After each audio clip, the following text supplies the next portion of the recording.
2025년 6월 7일 3년 후 연구소 비트코인 시장 분석입니다. 어제 미국 고용지표 노동부의 5월 비농업 고용이 예상치를 상회하면서 경기 침체 가능성 때문에 좀 긴장을 했었던 시장이 걱정을 좀 씻고서 일제히 반등을 했죠. 비트코인 가격도 테슬라 쇼크가 있기 전 수준인 10만 5천 달러 선을 회복했습니다. 수요일에 ADP 고용지표가 나오면서 이 반짝 올랐었던 이 채권 시장도 어제 다시 돌아갔죠. 그래서 원래는 이제 4.3 정도까지 채권 금리가 떨어졌었는데 이게 다시 이제 위험 수준인 4. 그리고 20년물, 30년물은 이 5% 수준으로 다시 되돌아갔습니다.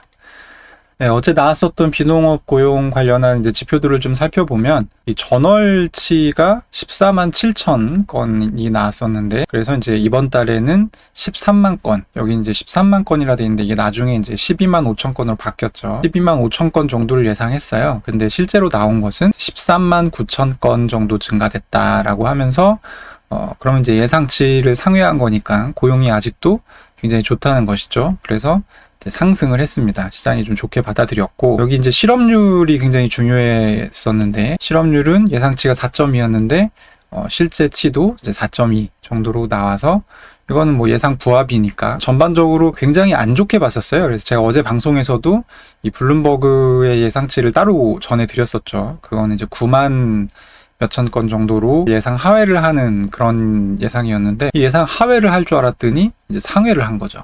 그래서 오히려 시장이 굉장히 좋게 받아들였다라고 보시면 될 것 같습니다. 네, 일론 머스크와 도널드 트럼프 미국 대통령의 극한 대립으로 일시적으로 좀 깊은 충격을 줬었던 테슬라 쇼크도 하루 만에 제자리를 되찾았습니다. 물론 여전히 이제 트럼프 대통령이 머스크한테 좀 싸늘한 반응을 보이고 있고, 그래서 테슬라 가격은 15% 빠졌다가 지금 이제 3.6% 정도밖에 회복이 안 됐지만, 팔란티어 같은 경우가 그 같은 처지, 그러니까 미국 정부한테 많이 좀 의존도가 높은 주식이라서 같이 많이 내려갔었죠. 7.7% 떨어졌었는데 이날 이제 6.5%까지 회복을 했습니다. 이제 테슬라 쇼크는 이제 시장에서는 좀 어느 정도 끝난 것 같다, 이렇게 보시면 될 것 같습니다. 고용이 이제 좋게 나오니까 이제 금리나 전망에도 상당히 급격한 변화가 있었죠. 시카고 상업거래소 패드워치 자료를 보면 올해 7월에 금리 인하를 할 것이다 라고 예상하는 확률이 크게 내려갔습니다. 고용지표가 나오기 전까지는 25%였는데 그게 이제 16%까지, 그러니까 거의 7월 인하는 없다라고 보는 것이죠. 그리고 9월 인하 확률이 90%였는데 사실 이것도 52%까지 이렇게 내려갔어요. 그래서 9월에 지금도 보면은 인하를 할 것으로 보긴 보는데 그 확률이 51.8, 그리고 동결 확률로 보는 것도 지금 39.2%이기 때문에 사실은 9월에 인하가 안 될 수도 있습니다. 그래서 UBS 같은 경우는 9월까지는 금리 동결할 것 같다, 이런 전망을 내놓기도 했고, 지금 이제 월가나 어떤 금융사들 하우스 전망을 보면 그래도 제일 많은 시점은 이제 9월에 인하할 거다, 이게 이제 가장 지배적인 시선이긴 한데, 제 생각에는 10월 정도가 제일 가능성이 높고, 뭐 안 할 가능성도 저는 아직도 높다고 생각합니다. 그래서 이제 하우스들이 지금 보는 연내 인하 횟수는 1, 2회. 그러니까 이제 사실 진짜로 그 수요일에 ADP 고용이 나오기 전으로 그냥 되돌아간 거예요, 모든 것들이. 그러면 미국의 고용 시장은 다시 뭐 아무런 걱정을 할 필요가 없는 걸까요? 그렇지는 않습니다. 왜냐하면 우선 이번 비농업 고용 이 지표 자체를 이거 믿을 수 있냐, 이런 얘기들이 지금 꽤 많이 나오고 있어요. 이게 그러니까 시장에 대한 막연한 불신이라기보다는 어느 정도 좀 근거가 있는 불신이라고 봐야 되는 부분이, 왜냐하면 미국 노동부가 발표하는 비농업 고용, 이 논판 페이롤이라는 지표가 시장에 미치는 영향은 굉장히 큰데 그거에 비해서 신뢰도가 좀 떨어진다라는 이 지적을 꾸준히 받아오고 있습니다. 이게 이제 구조가 어떻게 되냐면 이게 매달 전월에 그 비농업 고용 수치를 발표를 합니다. 그리고 그 다음 달, 그리고 그 다음 달, 이 2달에 걸쳐서 고치거든요. 그러니까 처음에 그냥 발표를 해놓고 이거를 2번 고치는 그런 방식이에요. 그러면 이제 최종 이제 신뢰도가 높은 거는 당연히 2번째 고친 지표가 제일 신뢰도가 높겠죠. 근데 이게 처음 발표하는 거랑 이 2번째 고친 이 수치랑 너무 차이가 많이 나는 거예요. 보시면 이것도 이번에 나온 게 이제 5월치가 13만 9천이 나왔죠. 그리고 4월 첫 번째 수정치가 나왔습니다. 근데 이게 얼마가 나왔냐면 원래는 17만 7천이라고 했었어요. 4월 이 비농업 고용 수치가. 근데 그게 3만 떨어진 14만 7천으로 나왔어요. 그러면 사실 이게 예상 상회냐 하회냐에 따라서 시장에 굉장히 영향을 많이 미치는데 그 예상 놀이를 할 필요가 없는 거예요. 여기서는 예상 상회로 나올 수 있지만 여기서는 예상 부합으로 나올 수 있는 거잖아요. 3월은 더 가관인데 3월은 첫 번째가 22만 8천이 나왔었습니다. 굉장히 잘 나온 거죠. 근데 최종 수정치는 12만이 나왔어요. 그러니까 무려 10만 8천이 떨어진 거야. 그러면 이거는 진짜로 얘는 예상치 상회지만 실제치는 예상치 하회라고 볼 수 있죠. 그러면은 우리가 이걸 왜 해? 라는 생각이 들 수 있잖아요. 그래서 이제 저처럼 이걸 왜 하냐 라는 얘기를 하는 사람들이 이제 문제를 제기하고 있는 거죠. 이거 못 믿는다. 그리고 이제 실업률 같은 경우도 지금 4.2%가 나왔단 말이에요. 그리고 이 4.2%가 3월부터 계속 4.2%예요. 4.2, 4.2, 4.2인데 그러면은 실업률이 악화되지 않는 것처럼 보이잖아요. 근데 실제로는 그렇지가 않습니다. 왜냐하면 이게 4.2니까 두 번째 소수점에서 반올림을 하는 거죠. 실제로 이거를 풀로 보면 1월은 4.011, 2월은 4.139, 3월이 4.15인데 그러니까 0.002% 때문에 반올림에서 4.2가 된 거예요. 근데 좀 이때는 억울하지. 3월에 4.2 돼서 이제 좀 내려갔었거든요. 그때 주식시장이 좀 영향을 받았었는데 이게 반올림 돼서 그런 거니까 좀 억울한데 5월에는 4.244예요. 그러니까 사실 0.06%만 더 높았으면 4.3이 되는 거였어요. 제가 얘기하고 싶은 건 뭐냐면 지금 올해 1월부터 5월까지 실업률이 계속 안 좋아지고 있어요. 보시면. 그죠? 그러니까 고용시장이 사실은 계속 안 좋아지고 있다는 거예요. 경향적으로 봤을 때. 근데 이렇게 지금 수정치 막 미친 듯이 널뛰는 이런 비농업 고용 수치랑 이 실업률도 이런 이제 소수점 두째 자리에서 반올림 해버리니까 이걸로는 알 수가 없다는 거예요. 경향적인 어떤 그런 추이를. 지금 5월 달에 4.244가 나왔으니까 그럼 6월 달에는 반올림에서 4.3이 나오게 될 가능성이 매우 높겠죠. 그래서 이제 이렇게 되는 것들을 좀 알고 있어야 된다. 우리가. 이게 지금 실제로 고용이 계속 좋다라고 보기가 어려운 상황이다. 실제로는.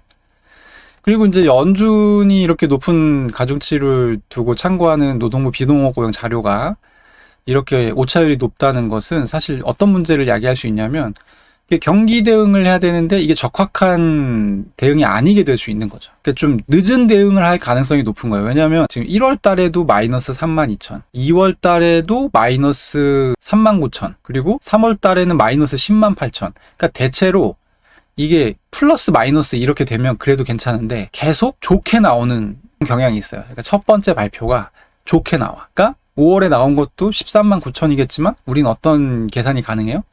떨어지겠거니.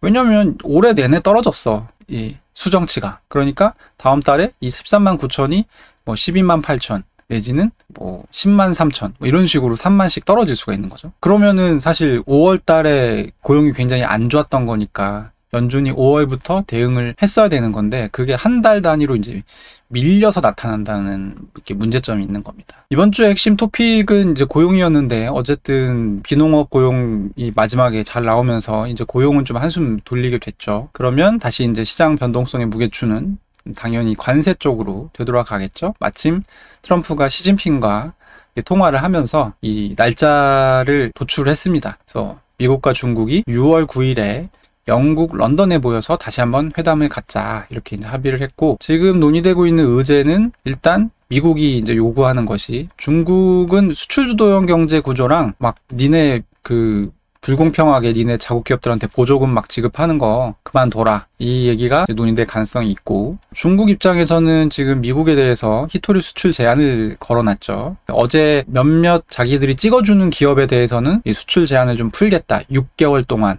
그 얘기를 이제 중국발로 뉴스가 나오긴 했었어요. 근데 어쨌든 미국 입장에서는 6개월이 문제가 아니라 좀 안정적인 이 공급이 필요한 상황이죠. 이것이 이제 주요한 의제가 될 가능성이 높고 중국 입장에서는 똑같이 미국이 지금 AI 칩을 중국이 수입 못하게끔 제한하고 있는데 이거 풀어달라라고 이제 얘기할 수 있겠죠. 그리고 미국에서 공부하는 중국 유학생들의 비자를 제한하지 말아달라. 요 얘기도 나올 수 있을 것 같고, 전통적인 펜타닐 문제, 펜타닐 전구체 수출하지 말라. 이 얘기 나올 수 있을 거고, 그리고 이제 대만 문제. 그러니까 대만 문제는 쉽게 얘기하면 대만을 미국이 하나의 독립적인 국가로 인정하지 말아라. 요게 이제 대만 문제입니다. 그래서 이제 중국은 계속 하나된 중국 뭐 이런 걸 밀고 있죠. 그러니까 전 세계 중국은 하나뿐이고 대만이라는 나라와 중국이 양립할 수 없다. 우리는 대만을 나라로 인정하지 않는다. 뭐 이런 문제인데 이거를 이제 뭐 트럼프가 뭐라 대답할지 살지 모르겠어요. 지금 트럼프 너무 예상이 어려운 상황이 돼버려가지고 어쨌든 이제 이런 의제들을 얘기를 하게 되는데 딱 봐도 시장에 상당히 영향을 좀 줄 수 있는 그런 내용들이죠. 그래서 6월 9일 날 월요일 협상을 좀 잘 지켜볼 필요가 있다는 말씀을 드리겠습니다. 요거는 저희 이제 방송 때 예전에 한번 소개를 드렸던 자료인데요. 이 자료가 굉장히 인상 깊으셨었나 봐요. 어떤 분이 댓글을 남겨주셨어요. 이 자료를 어디 가면 볼 수 있느냐. 보면 여기 이제 음영으로 글래스 노드라고 써있죠. 이 글래스 노드라고 하는 온체인 데이터 서비스 플랫폼 같은 곳이고 대부분의 자료가 여기는 유료입니다. 그래서 아마 제가 알기로는 이 자료도 지금 유료로 알고 있는데 궁금하시다 하니까 제가 구해왔어요. 그래서 보시면 그때 이제 말씀드렸던 게 이 고래와 새우까지 이 지갑 규모에 따라서 등급이 6개가 이렇게 있는데 이제 지갑당 10,000개 이상 들고 있는 비트코인 고래들이 이렇게 팔고 있다. 요 빨간색이 매도의 정도를 나타낸 거고 파란색은 매수의 정도를 나타낸 건데 이 10,000개 이상 들고 있는 지갑이 매수를 하는가 싶더니 5월 말부터 지금 팔고 있다. 그래서 6월 지금 한 1, 2일 정도까지 판 것으로 나오고요. 그 이후에는 다시 좀 사고 있는데 지금 색깔 농도를 보시면 지금 비트코인 1개가 없는 1개 미만의 이 완전 새우들이 제일 열심히 사고 있죠. 그리고 10개에서 100개 사이 들고 있는 친구들이 또 열심히 사고 있고 진짜 돈이 많은 애들은 지금 좀 미지근해 농도가. 그러니까 팔지는 않고 있어. 옅은 파란색으로 바뀌었는데 다행이죠. 이게 사실 왜냐하면 팔고 있었으니까 10,000개 이상 되는 이 고래들이 지금 가장 최근에는 팔지는 않고 있는 것으로 나오는데 좀 시장에 대해서는 미적지근한 반응이다. 그래서 여기서 이제 고래들이 매수세가 붙으면 또 갈 수 있을 것이고, 그리고 고래들이 뭐 잠깐 여기도 보시면은 이렇게 열심히 사 모으다가 이게 팝니다. 고래들이 지 혼자서. 그런 상황이 이제 생길 수 있겠죠. 그래서 이제 이런 것들은 참고 삼아서 알아두시면 좋을 것 같습니다. 지금 상황은 그렇게 아주 비관적인 상황은 아니다. 그래서 이 테슬라 쇼크 끝나고 지금 비트코인 가격도 105,000으로 다시 회복을 한 상태이기 때문에 저는 당분간은 이 레벨 언저리에서 지속이 되던지 아니면 조금 올라갈 가능성도 있을 것 같아요. 왜냐하면 지금 모든 악재가 다 처리가 됐고, 그리고 지금 머스크도 지금 조용히 예상과는 달리 더 이상 각을 세우지 않고 조용히 하는 것처럼 보이기 때문에, 그렇다고 하면 다음 주에 이제 관세 관련해서 지금 이번 주에도 관세 협상이 타결된다고 했었는데 아직 타결이 안 됐죠. 그냥 뭐 다음 주 정도에 나오지 않을까 싶은데, 그러면 어쨌든 시장에는 호재니까 약간 비트코인 가격이 지금보다는 조금 더 올라갈 수 있지 않을까 하는 생각을 해봅니다. 네, 오늘의 분석은 여기까지입니다. 3년후 연구소 구독과 좋아요 그리고 많은 관심 부탁드립니다. 감사합니다.